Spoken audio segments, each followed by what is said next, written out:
নমস্কার বন্ধুরা, কেমন আছেন সবাই? আমার নতুন একটি ব্লগে আপনাদের সবাইকে স্বাগত জানাই। তো আমরা চলে গিয়েছিলাম ক্যানিংয়ে, যেখানে আমরা থাকি। সেখানে একটি বাজার কলকাতা আছে। তো সেই বাজার কলকাতায় গেছিলাম মেয়ের জন্য একটা সোয়েটার কিনতে, কারণ বিয়েবাড়িতে যাওয়ার জন্য ওর ভালো একটা সোয়েটার দরকার ছিল। তো আমি তো নানা রকম সোয়েটার খুঁজে খুঁজে দেখছিলাম, প্রচুর কালেকশন, কিন্তু মেয়ের গায়ের সাইজের না পাচ্ছিলাম না, সবই না একটু ছোট ছোট ছিল। তো আমি তো অনেকগুলোই খুঁজছিলাম। এই যে এই জ্যাকেটটা, বুঝতে পারছিলাম না যে মেয়েকে পরলে কেমন লাগবে বা বিয়ে বাড়িতে পরার মতো হবে কি না। তো প্রচুর কালেকশান আছে ওদের, কিন্তু মেয়ের সাইজের কিছু পাচ্ছিলাম না। তাই ঘুরে ঘুরে সব কিছু দেখছিলাম।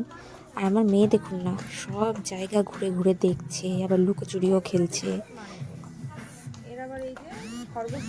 ওই দেখুন, ওর কত আনন্দ, সোয়েটার হবে নতুন। টুকটাক প্রায় মেয়ের জন্য না কিছু একটা কিনতেই হয়। কদিন আগে ওই যে ও যে হুডিটা পরে আছে সেটা কিনে নিয়ে গেছি বাজার কলকাতা থেকে। তো আমি নানা রকম সোয়েটারগুলো দেখছিলাম, কিন্তু ঠিক ভালো লাগছিল না।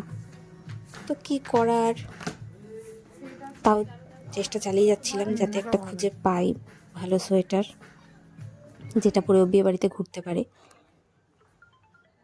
অনেক কালেকশান আছে, অনেক নতুন নতুন কালেকশান। আগের বার এসেছিলাম এগুলো ছিল না, এগুলো আবার নতুন কালেকশান। এই যে এটা ওকে পরিয়ে দেখলাম, কিন্তু দেখলাম হাতগুলো সব ছোট, গায়ে ঠিক হচ্ছে কিন্তু হাতে ছোট হয়ে যাচ্ছে, যার জন্য ঠিকঠাক ফিটিংসও হচ্ছিল না, আর আমি নিতেও পারছিলাম না। সেই জন্য অনেকগুলোই ট্রাই করালাম, কিন্তু দেখলাম সব হাতে ছোট। এই সোয়েটারটাও আমার খুব পছন্দ হয়েছিল, কিন্তু এটারও হাত ছোট দেখলাম। এটা পরে তো আবার একটু নাচও দেখিয়ে নিল। ও তো যেখানেই যায় জানে না, তারা নাচ করে নেয় একটু। তো কী করা, শেষমেশ আর বাজার কলকাতা থেকে কেনা হলো না। আমি তারপরে মিন্ত্রা থেকে দেখলাম ভালো সোয়েটার আছে, তো মিন্ত্রা থেকে একটা অর্ডার দিয়ে দিলাম সোয়েটার। শেষমেশ তো আজকে এই পর্যন্ত, দেখা হবে পরবর্তী ব্লগে।